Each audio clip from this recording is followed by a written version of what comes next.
That is One Nutty Hospital. Hello, folks. I am Paul Bartholomew. This is I Want to Hold Your Band. Today's guest is actor Julie Dretzin. You know her from a quadrillion things. Yes, a quadrillion things. Handmaid's Tale, Breaking Bad, How to Get Away with Murder, just so many. The list is long and varied. She's such an insanely talented human being, and we just have a really great conversation. It's cool that a lot of the people on the show have been friends of mine, and while I've talked to them so many times through the years, when you sit down across from someone and you just lock into each other and talk about their lives, it's just kind of thrilling. I guess I could say it's thrilling. It's thrilling. It's thrilling. We talked Doobie Brothers, James Taylor, the brand new Heavies, which I call the Heavies. Remember, the links to all the songs we talk about are in the episode description. Click them and vibe along with us. And without further ado, I give you the incredibly talented Julie Dretzin.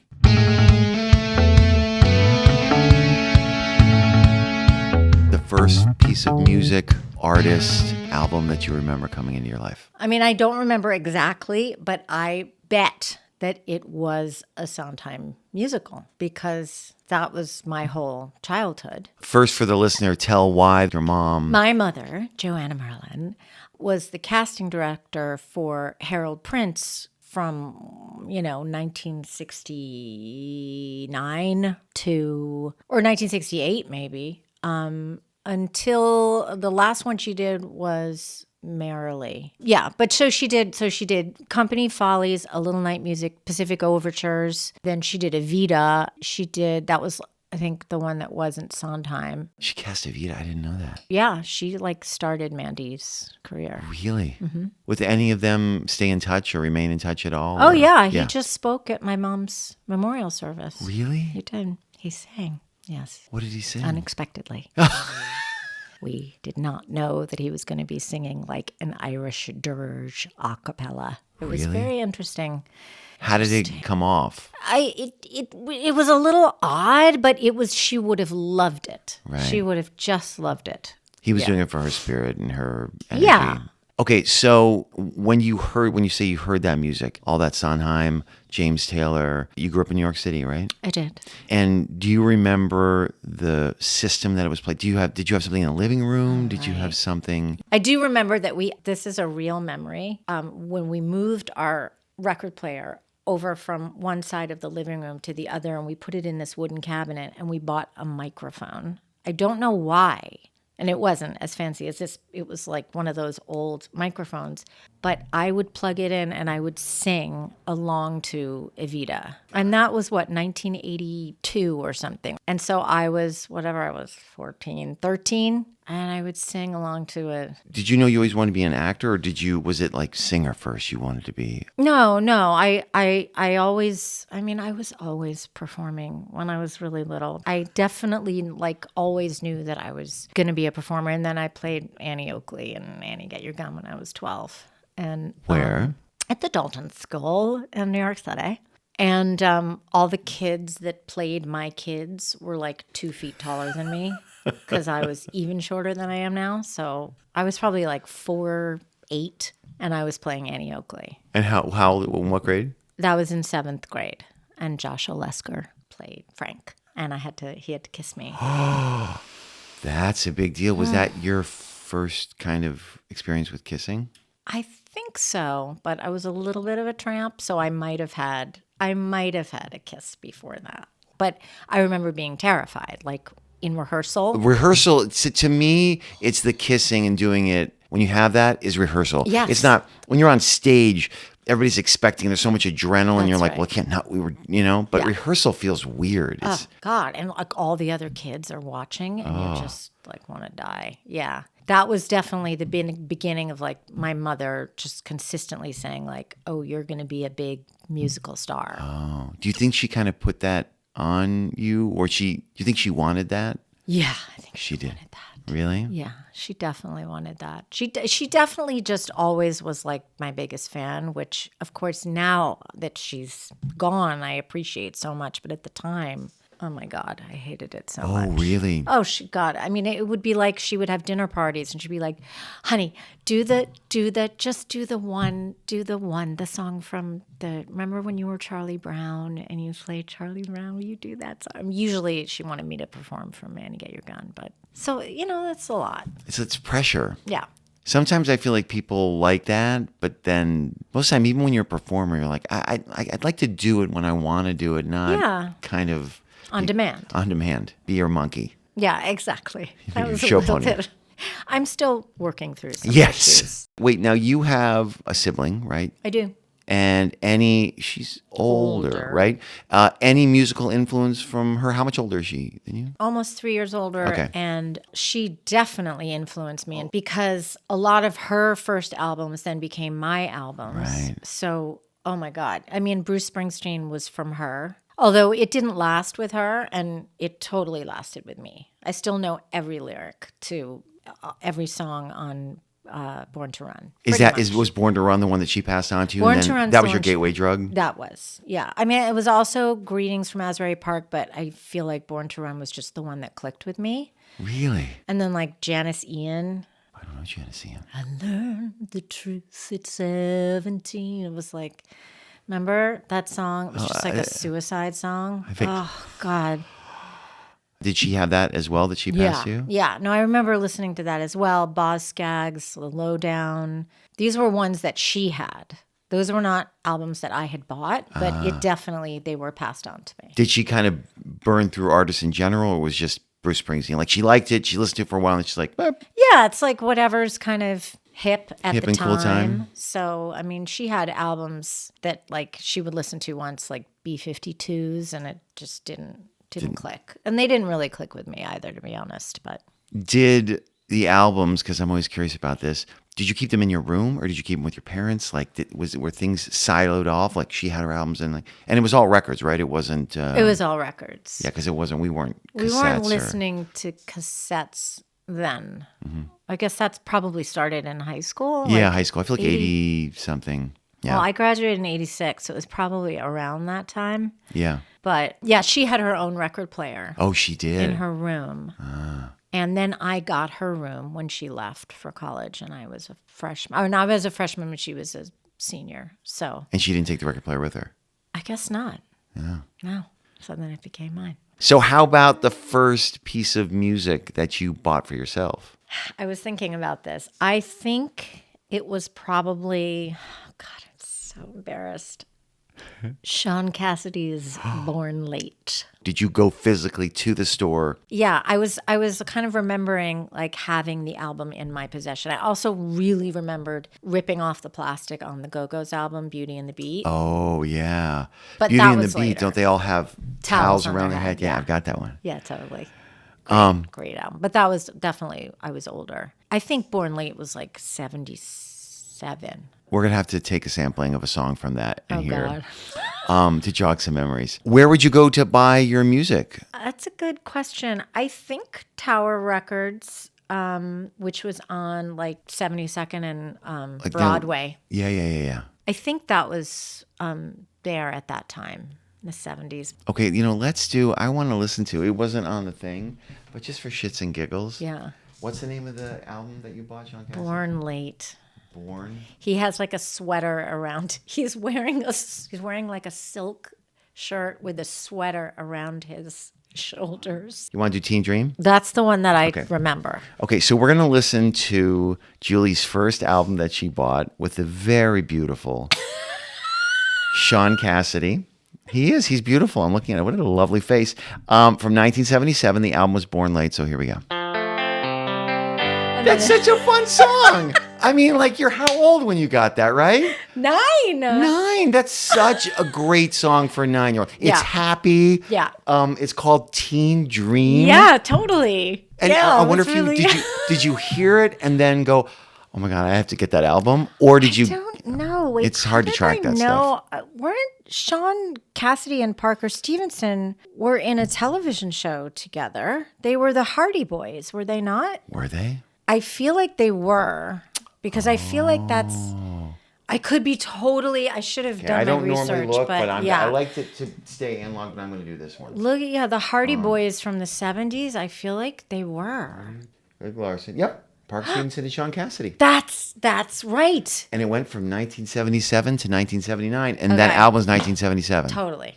That's how I started. Yeah. So that's you how I saw developed the him crush. in the Hardy Boys, and somebody probably said, he's a singer too. Like he. Yeah. So it wasn't just that I like knew his voice and thought he was cute. It was like I saw him acting. Yeah. So, that's fun. Yeah. That's good. It was so cute watching you bop along that. You see a little bit of teenager or a little 9-year-old Julie in there. Well, it's got such a good beat. You can dance to it. Honestly, there is no judgment. I feel like it's got a good beat, and it's a joyous, fun, poppy 1970 song. Totally. Harmless. Harmless, yeah. Totally harmless. Super cute guy. Okay, well, so let's go into your list. One of your favorite artists, and they have one of your favorite pump-up songs, but it's Doobie Brothers. Oh. And What a Fool Believes from the album Minute by Minute. So how did you come to the Doobie Brothers? Oh, my God. My sister definitely had that album. Oh, really? For sure. That, there are just those things that like are pretty consistent throughout your entire life. They're not that many. Right. But for me, it's been like James Taylor, the Doobie Brothers, the Eagles, and Bruce Springsteen, and Ricky Lee Jones. I would say like those people I just listened to from young teenager to now. Like I still go to that. And in fact, now, oddly, my whole thing is yacht rock because I guess it's like the nostalgia or something, or it's just easy. It just makes me feel good. Mm-hmm. It's not complicated. And the Doobie Brothers, they're all over that. Michael McDonald was like everywhere, right, during that time. And his voice is just, I find it so soothing. I know them, but I don't like... What? No, I know them, and I like them, but I don't know tons of their stuff. I know like a couple of the classics. Like, I don't think I know What a Fool Believes. Yes, you do. If you put it on right now, you'd be like, oh, God. Okay, I'm going to listen to What a Fool Believes from 1978. It's from the album Minute by Minute, which I do minute by minute. I know that. There you go. But let's see if I know What a Fool Believes. We're going to listen to a little bit of it. We'll be right back. Totally know that song. Yeah, don't you feel kind of stupid now? We started it. No, because every week I do this and I feel consistently stupid. And I just walk right into it because that's part of this. But I knew like literally the first chord that I knew that song. Yeah. I just didn't know the name of it. It is. But that's why I love that music. It's like as soon as it starts, you're like, and it kind of rushes back, and then you just feel like, oh, there is no time. Yeah. There is no time. It's just this. Like I know this. Right. I think that is why I love yacht rock so much, is because you put on those songs like Orleans and all of these bands, and you're just like, oh my God, yes. So let's move right to Donald Fagen. So I know like a Steely Dan song, like yacht rock for me. I don't know a lot of yacht rock. Like yacht rock doesn't have that, had that. Well, you're a little bit younger than me, so it could be that I mean, I really have a soft spot in me for one song that I heard when I watched that documentary, which was, well, it was an artist, not really. Christopher Cross. Yeah. The Arthur theme. Like that song to me. Totally. And Arthur for me was like, totally. I don't know. Something about that song is very nostalgic. Yeah. So I get it through that. But Donald Fagen. Before the yacht rock documentary, I didn't know his name. Okay, yeah. And I didn't know that. So how did you come to the Night Fly? Did you come to it at that time? It was 1982 was the Night Fly. One of your favorite albums. God, I sound like such a puss, but I feel like that was also my sister's album. But what's ironic is like you said before, I think she listened to it once and then it just didn't stick with her, which is incredible for you because then you got it. Oh my God. And I mean, and Donald Fagen is somebody that I think I first heard because she had the Night Fly, and then I left it for a little while, and then I came back to it and I was like, oh my God, it's so good. And as soon as you hear it, you'll recognize his voice because he was Steely Dan. Right. I mean, there are songs that I put down that are more directly related to memories. Like that, it's interesting because there are songs that I don't listen to as much, or music that I don't listen to as much, but as soon as I listen, that thing happens where it's like I'm, at the mattress store on ecstasy, which was my Led Zeppelin experience. That was how I got into Led Zeppelin. Oh my God. Okay, so let's jump right to that because one of the things on your list, Led Zeppelin, was a complete surprise to me. So tell me about that experience. Yeah, I was, I think I was like a senior in high school, and my boyfriend at the time was a freshman in college. And I went up to visit him, as I would often. And he and his roommate had ecstasy, and I had never done that before. And they were into Led Zeppelin, and they put on this album right as it started kicking in. I think the Rain song came on, because I remember that I heard it, and my boyfriend's roommate at the time happened to be, for whatever reason, I had a massive crush on him. He was just, I know, see, I told you I was a tramp. Nothing happened, but I just. That's not weird, though. It was the combination of the music and the ecstasy and being in this room with the two of them. And it was like this, kind of, I was still, what was I? I was like I was 17 years old, right? So you're still a teenager, and like all of this hormonal shit is going on, and the drugs and the music. And then we decided to go to this mattress store and try on mattresses while we were tripping on ecstasy. The three of you? Yes. Oh my God. The three of us. I was just going to say, were you just, the first thing before you said mattress store, the three of us decided, I was like, what is happening right now? No. I would never have. No, and nothing ever happened. It was just in my head. But when I hear just the opening of that song, it's just like, it just floods me with feelings. But the dynamics of that song are incredible. I mean, the way that it changes, as so many of Led Zeppelin songs are, like how the dynamics are constantly changing.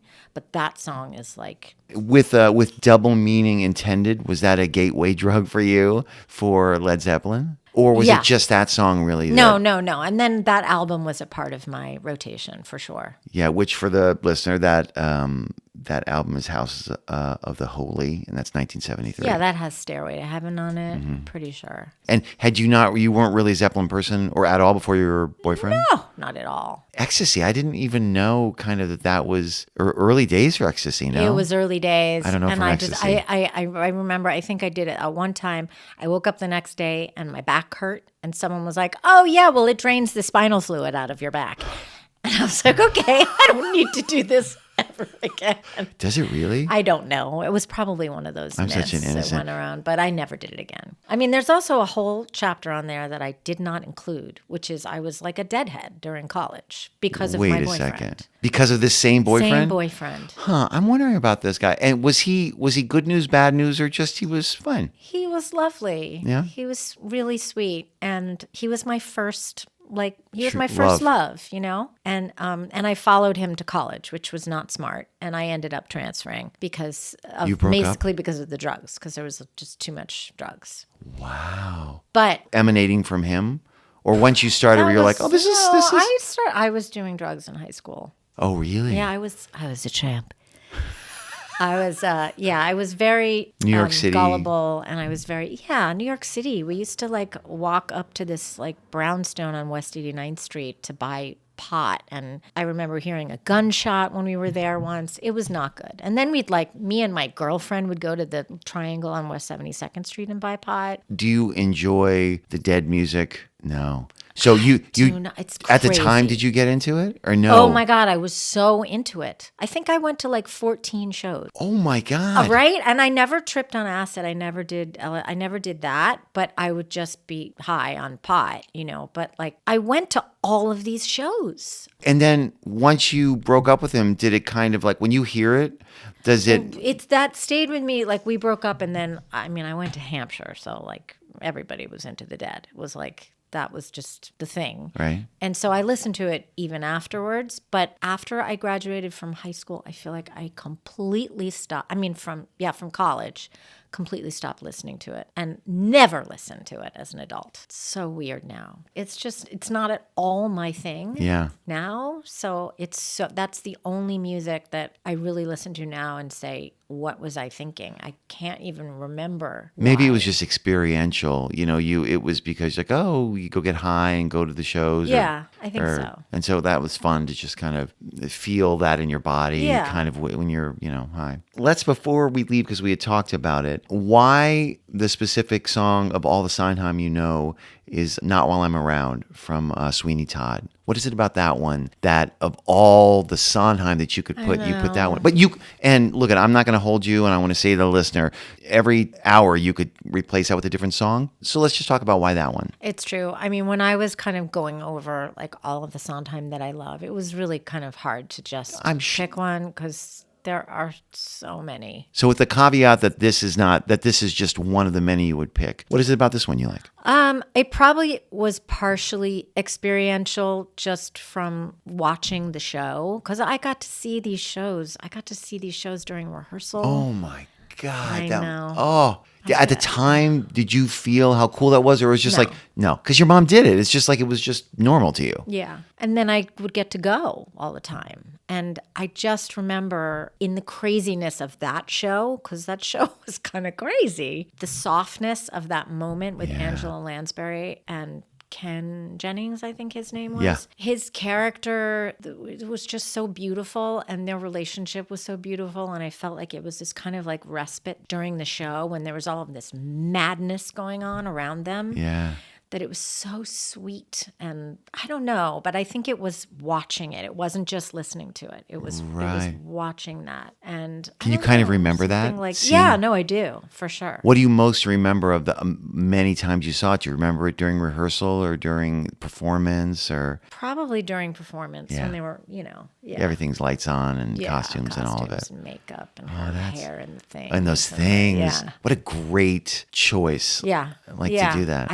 Her and Len Carey, they were just, oh my God, they were so incredible. I'm going to jump to, you have 3 pump-up songs. They're almost all at the same time, 1989, 1991, 1992. So I was just first curious before the specific songs, like what was that time for you? What were you in? So interesting. Okay, so 89, 91, those 2 songs, Beastie Boys, Hey Ladies, Never Stop by Brand New Heavies, who I've never heard of.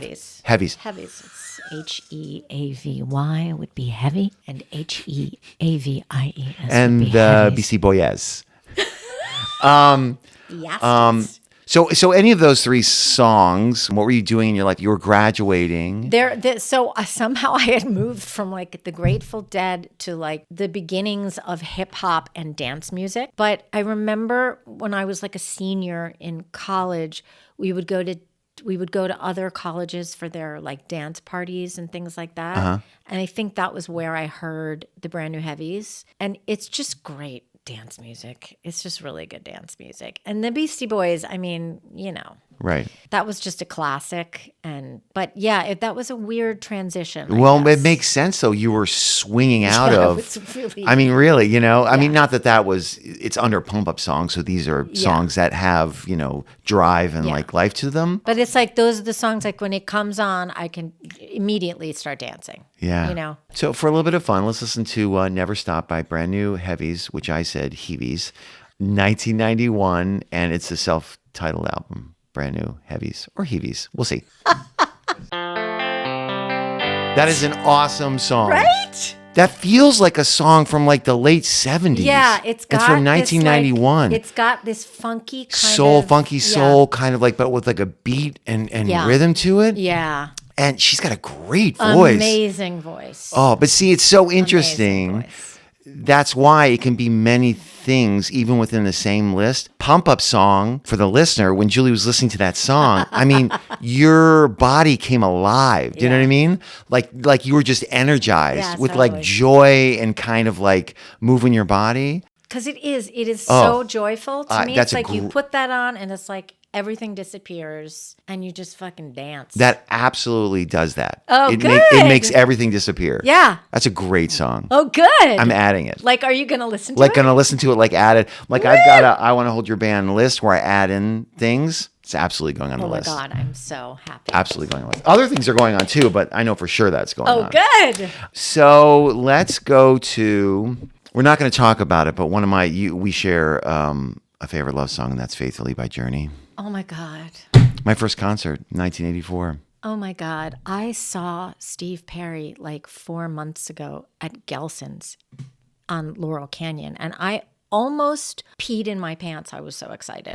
Really? And I should have gone up to him and said, like, I love you. And I just think you have the most incredible voice. But I just couldn't. I was just too intimidated. Was that for you? I mean, Journey and that song for me, it was like so much. I mean, that song, it's hard to pick one song because honestly, there are so many. But the purity of that voice. They say that the road ain't no place to start a family. Right down the line, it's been you and me. Oh, so good. And love and the music, man, ain't know what it has to be. There you go. Oh, I mean, like, girl, you stand by me. Bum, bum, bum, bum, I'm forever yours. Boom, boom. Faithfully. Bow, no, no. Oh, circus. Oh, God. I'm sweating. I love it so much. I know, it's so good. It's the first time I smelled weed. It was my first concert in 1984, and the first time they had a big. You saw that in concert? I saw them in concert. I saw that. It was for Frontier. I saw that. Oh my God. And it was the first time I remember it was on the news. Journey at Reunion Arena, they were doing like a special. They have a massive video screen. So they had a video screen. They would show, I think they showed that video, that MTV video on the screen. And, you know, it was like it was rolling down. Everybody's like, oh my God. Brian Adams opened for them. Oh my God, hilarious. And I remember him. Well, he had a really rough Cuts voice. like a knife. Yeah. And I remember him swearing. I was with my aunt. He was swearing so much. I was like, You were with your aunt at my the aunt. Journey She was like the concert? cool aunt. She took my brother and I. She drove a I'm Camaro. so jealous. Wow. A white Camaro she had. Like you saw. I mean, that is so 1984. Anyway, but that was a side. That was a sidebar. So That's jealous. not. I would have loved to have seen Journey. Oh, it was incredible. It was incredible. So let's talk about an artist that I do know, whose music I do know a fair amount of, but I don't know this song, and it's James Taylor, who's one of your top artists, and I don't know "Secret of Life." You put it as one of your sadness songs, and it's from 1977, the album JT. Yeah. So how did It's, you? again, hard to pick because Yeah. he's just got so many incredible songs, and so many of them are sad. Yeah. Or melancholy, or but his voice to me is just always been like butter. It's just so smooth and so pure. Yeah. Yeah, and that one is just, I don't know. Did it come to you at around that same time with your? Was that an album from your sister? You think, or do you don't? My you don't remember? parents. Your parents. My parents had Oh, all of his right. albums. They loved him as much as I still do now. And it's just what I go to. It's like what I raise my kids listening to. Like I put James Taylor on for them when they were Really? babies. And yeah, because it's just to me so soothing. I mean, he has some songs that are more like rock songs-ish. Yeah. But most of his songs are just, so sweet and so simple, and Secret of Life is enjoying the passage of time. Am I? I mean, there's a lot of, again, I have 100% hit rate with a guest saying you don't know that. But that said, is Secret O Life? Is that Which means of. Okay, great, thank you. Did he do backup for the Heavies? So, but my question with that is that kind of I mean, all of his songs are so known. Is it a lesser known, or is it just crazy that like, no, you should know that song? I think, no, it's not crazy. I think anyone who's a James Taylor fan would know that song. Okay. I mean, do you know Terra Nova? Do you know There We Are? It's again, I didn't think I knew the song that you said, and then you played it, and I was like, oh, I know this song. This is just the most beautiful. Well, let's do it. Let's play it. Let's take a listen to it. So it's Secret O Life, 1977. The album is JT by James Taylor. Here we go. What a great song. It just is so beautiful. In the similar way that Heavy song, the brand new Heavies, it just you're just like Transported. yeah.